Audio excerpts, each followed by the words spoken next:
Here, there we go. Now it's recording. Cool. So tell me a little bit what's going on with your ankle, and we can kind of go from there. Okay, so well, it's um, the my right foot. You remember you worked on? Yeah, it has that big scar on the bottom. Yeah, yeah. Yeah, and how that twists everything. Mm. So what's happening when I go to put my right leg forward, my left leg back, is that things just kind of there. I feel like I don't have any support. Yeah, It kind of collapses. Everything yeah, just kind of caves in, yeah, and I don't know how to back out of it. yeah. Um, so and then at what height have you regressed to? I was doing it on the stairwell, and so Uh-huh. I was going like two steps up. Yep, yep, yep. Yep, And then were you hanging onto the wall with it as I well? Yeah. was. Yep, yep. Is there a place where you still feel like you have the stability, like as you get into the movement, or does it feel like it just kind of dumps right away? Um, it feels like it kind of dumps right away. Yeah. Like when I have the left foot forward and the right foot back, it's like, You're a oh, champ, yeah, right? sweet. I mean, it's wonderful. Right. Yeah. So the question then I have is like, how do we tease out some of that stability in a couple different ways? Let me actually just do this. I'll just set my laptop on the floor. So how do we tease out the mobility in a couple different ways? So if we kind of like just go through the algorithm of regression to progression, um, we'll talk about the first place that we go is height with assisted split squat. So in your case, it's the wall, right? So you can use the wall. Um, Also, what we have to do too is we have to start to think about like micro wins. So, on your left side, you're a champ. On your right side, maybe leaves a little bit to like.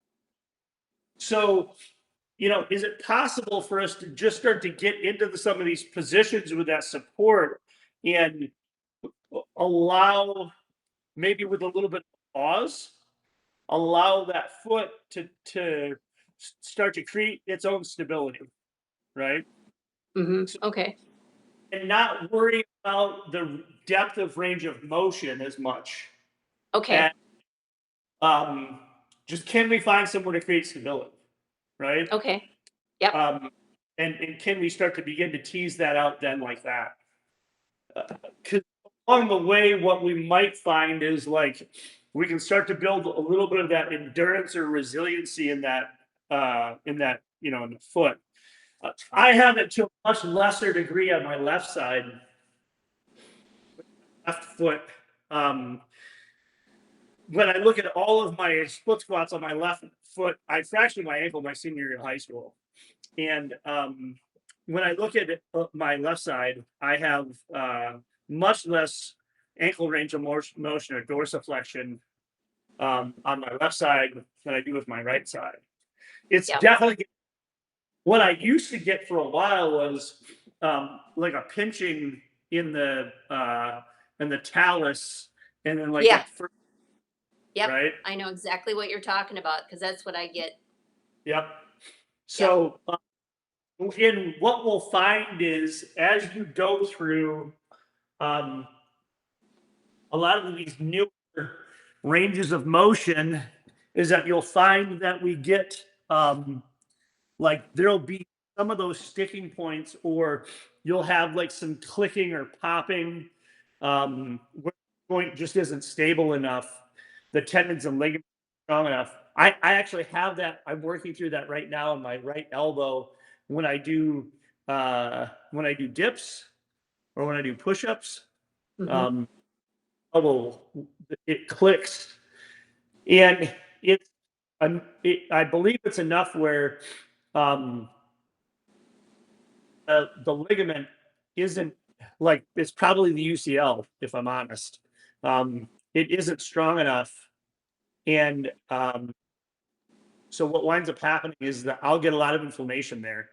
And so what I'm starting to do is I started to use some pretty strategic motions that quote unquote target the UCL a little bit more, or its stabilization to then create the adaptation in that ligament, so that when I do dips and when I do push-ups, I don't, and it's on the way down.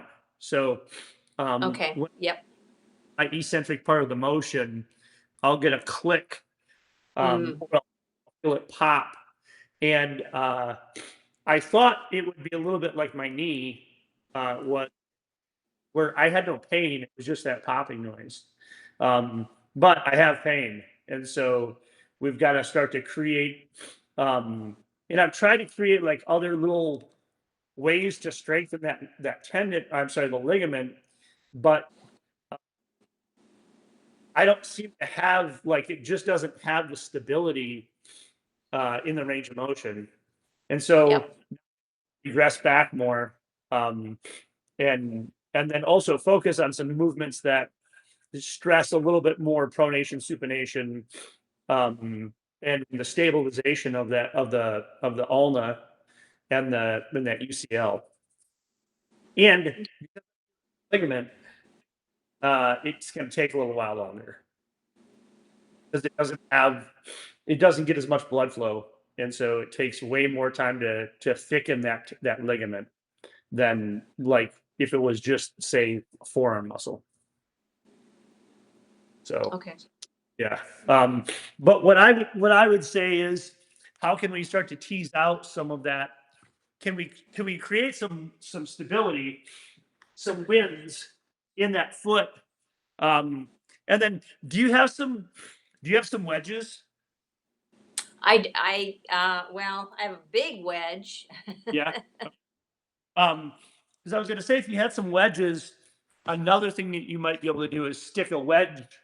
Start to try and use some wedging strategies under the foot itself, like under the fifth Okay. met, or under the first met, or under the fifth met, or underneath the calcaneus at different angles, to Okay. see if you can create some of that stability artificially as well. Um, Okay. Okay. Where do that's you what get those little wedges? well, I got those from Gary Ward, um, but I can, I believe Rocky has some wedges that you can get on Amazon now, that you could use. And in the interim, you could take like a little hand towel and roll it up and just stick it underneath that, stick it underneath there to see, can you create some stability with the Okay. wedge Right. so that Right. Yeah. issue more. Okay. Okay. That's good. Yeah, yeah. So that's one of those cool kind of anatomy and motion tricks, you know. And while Right. Gary didn't principally use that in practice per se with loaded motions, I know Rocky has, as other people have. I started to play around a little bit on my split squat on my left foot, um, to see if I can gain some stability in there, or at least change the timing, because that's what we're really trying to do. Is we're trying to change the Yep. time. Yep. Yep. So I get it. So, okay, I can play around with that. Okay. and And this, then this is also like why. you Go what ahead. now? Go ahead. Go ahead. I'm sorry. I was gonna say you weren't, because I was really like getting the knee way over, yeah, and that was not Yeah, yeah, yeah, good. yeah.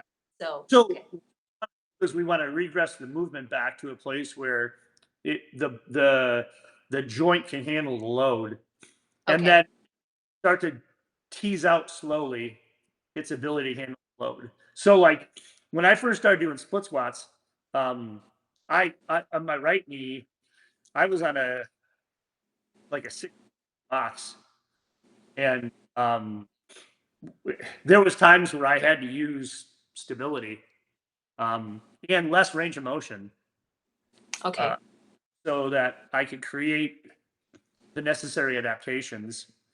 And nobody's seen it quite yet, but last week I just did flat ground split squat with 100 pounds.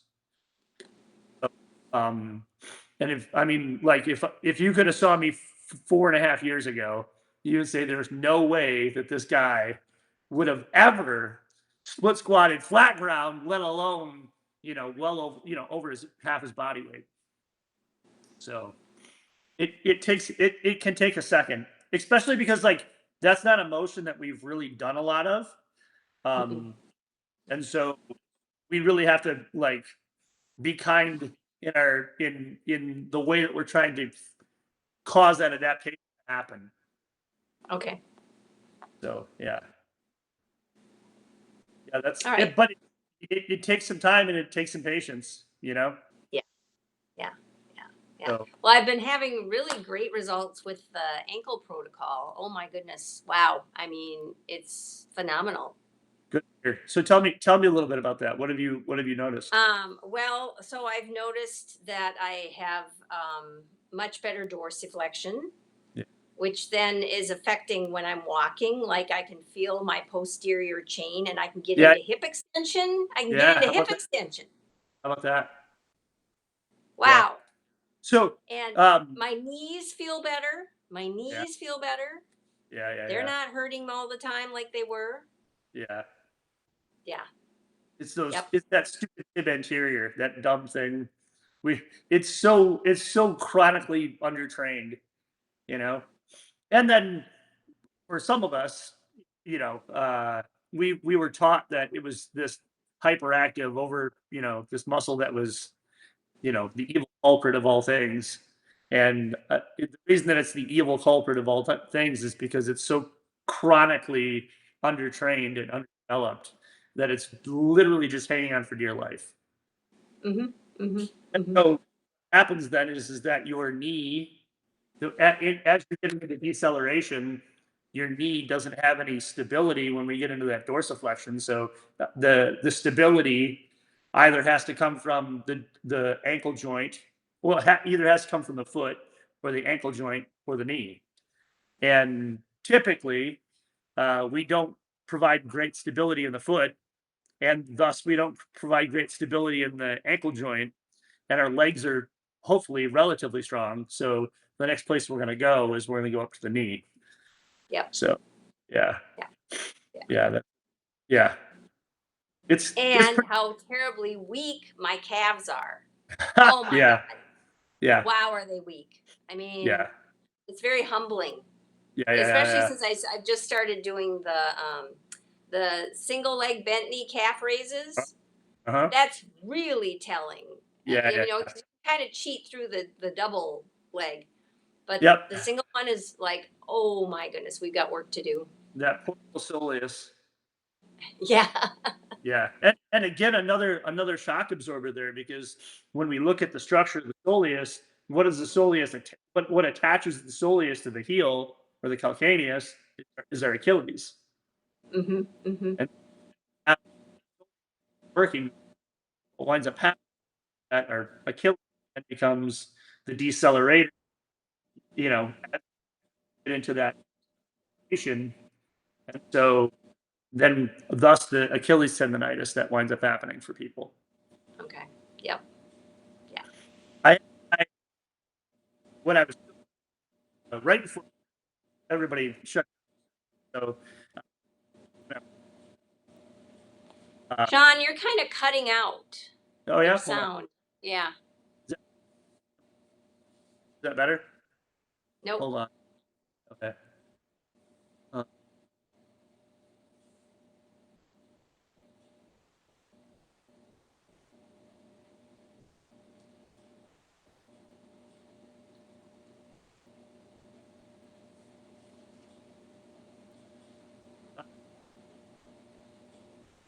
oh, is that better? Yeah. There we go. Yeah. I went from the house to the garage, and it didn't switch over uh, Wi-Fi routers. So Oh, okay. yeah. Okay, So that's good. when I was at Marsh's, um, I had a guy come in with Achilles pain uh, on his left side, and he had like uh, this big kind of nodule here, and I couldn't get this dude to pronate for anything, right? And so thus, when he's not able to pronate, so what pronation is, but for Yep. everybody Yep. else, Yep. uh, when the arch here collapses, and I have contact with the outside of my heel, contact with my big toe, contact with my pinky toe. Uh, so he wasn't able to pronate, meaning his arch drops there, and he would just stay stuck here. But he had all of this range of motion for years of running, and his poor Achilles was just hanging up here. It was the handbrake, as Gary would say, and so we got him into that pronation, and then it took us about 3 weeks to get that pronation really dialed in, and it radically changed his how his Achilles responded. Now going back now, if knowing what I know now, I would have got that pronation mechanic better, but then we would have started to work more on getting his soleus stronger, getting his gastroc stronger, like starting to really strengthen all of this, his leg for the rest of the way up. Because what did wind up happening, he's a runner, he did wind up with a meniscus tear. Oh. Um, so probably because what was happening is as he was getting into running, his tendons, I'm sorry, his ligaments weren't to all of that knee over toe stuff, and you know, it probably caused a little bit of mistiming in his knee as he was getting from heel strike into pronation and then into propulsion. And so, what I would have done now is I would have got him so that Achilles pain was gone, and then we would have systematically strengthened the rest of the leg so that avoided some of that, uh, Achilles or that meniscus stuff. Yeah. But yeah, six in one hand, half a dozen in the other. Yeah. So, but yeah, this is why I think this system, the ATG and what I've learned with that marries up so well with anatomy and motion,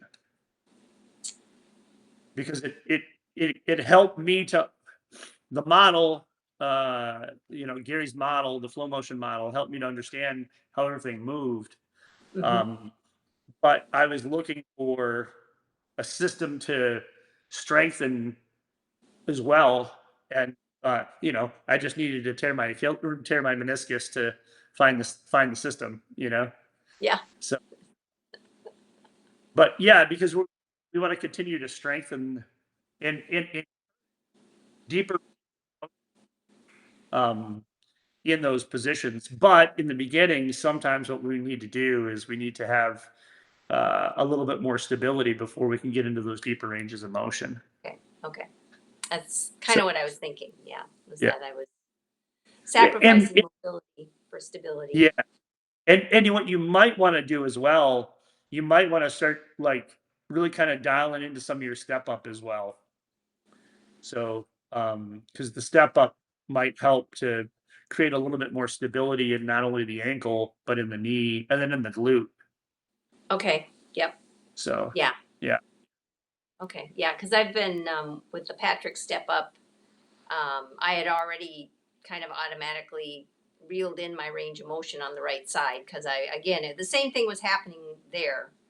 yeah, Um, so, yeah. yeah, Okay. and again, like really being okay with flat ground regression, right? And making sure that you're actually moving, you're getting into dorsiflexion and knee flexion and not hip flexion, Okay. Yep. Okay. right? So Like really, extension. Okay. yeah, you want extension here, but we want flexion in the rest of the body, and in the Okay. rest of it. Because it's not really a hip extent, it's not a hip flexion motion. Okay. So, um, and the way that these step ups are done, there is no, so like when you look at the rest of the quote unquote step up family, from the from the Poliquin, from the Patrick to the Poliquin to the Peterson. So like the Poliquin step up, same thing. You're really on ankle flexion, ankle dorsiflexion, or ankle flexion and knee flexion.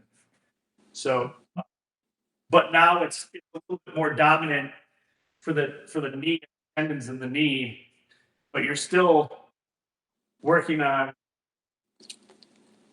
not having hip flexion. So an early mistake I made, right? Yep. And that's true on all your step ups.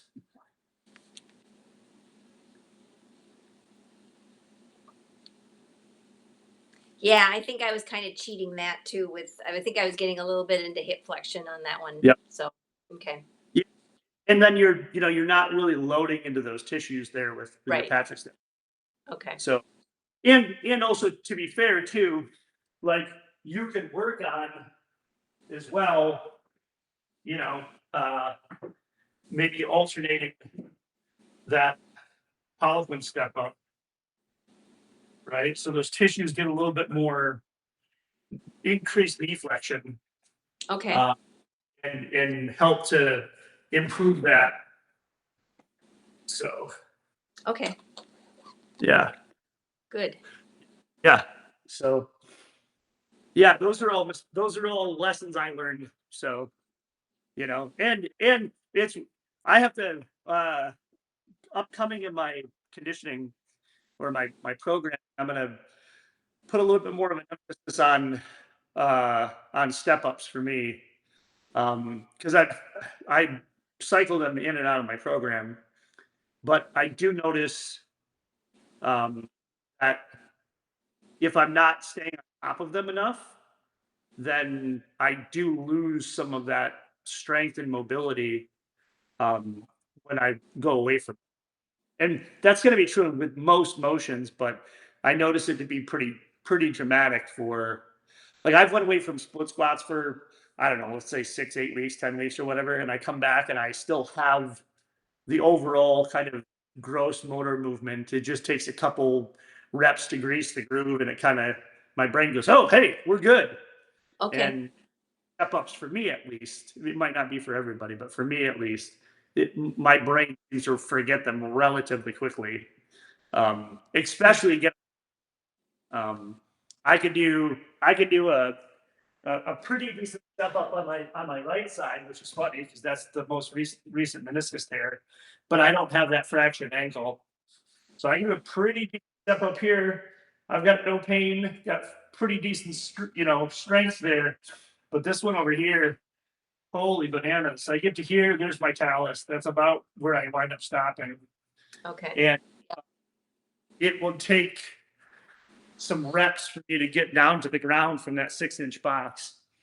Okay. And that's kind of the standard that when we're trying to work off is we're trying to work up to that 6-inch height, because that gives you a decent amount of load in the tissue that you can pass through and really helps to strengthen the tendons and the ligaments. So yeah, I need to do more work on that myself. And that's an interesting thing because as you have injuries, they'll crop up at weird times. Like so, you and your foot, you never even Yeah. thought of like this No. until No. you know. And Yeah. the bonus of that is now you have a measurable outcome to work off of. Right. Right. So Yep. looking at meditation as a win, and man, I can get this much better, right? Right. So yeah, it took me a while to wrap my brain around that idea, because injuries can be pretty frustrating.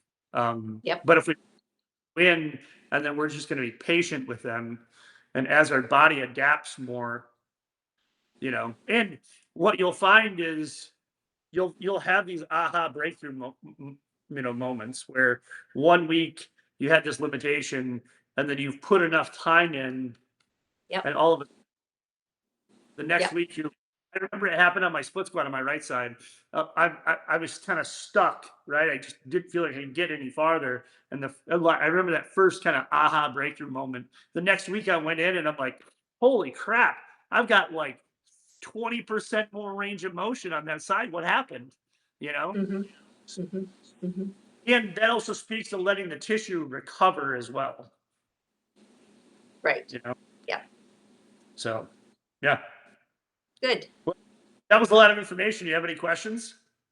No, I've been taking notes, so Yeah. I think I can got some stuff to work with now with that. Yeah. So I'll play Yeah. around with it.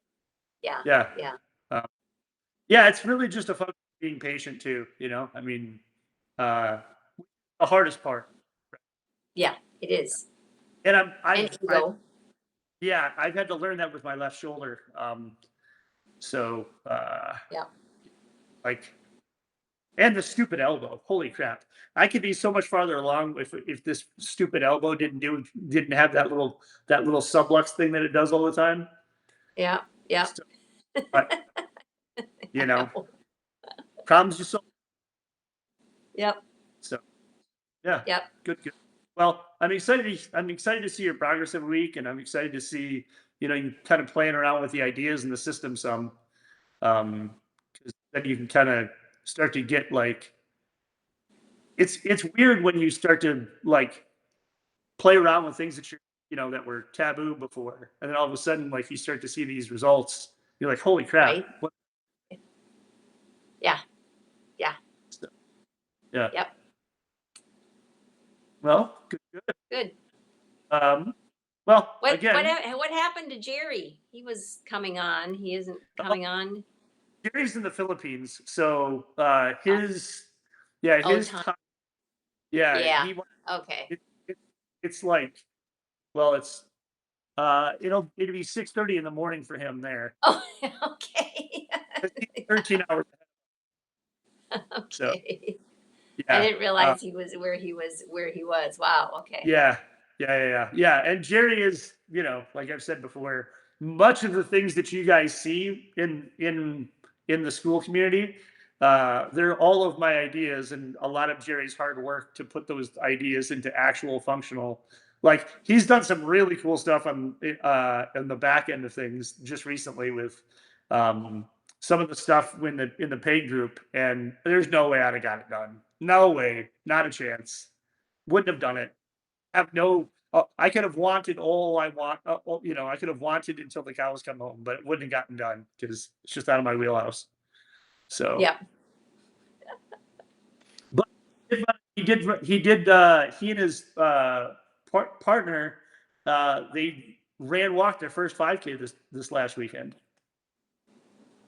Wow. So, yeah, 8 weeks ago, 10 weeks ago, we'll say. I don't know why they started running. There's a track by them and they started running and he was kind of running into some roadblocks and I'm like, okay, well, let's put together a program for you and let's figure this out.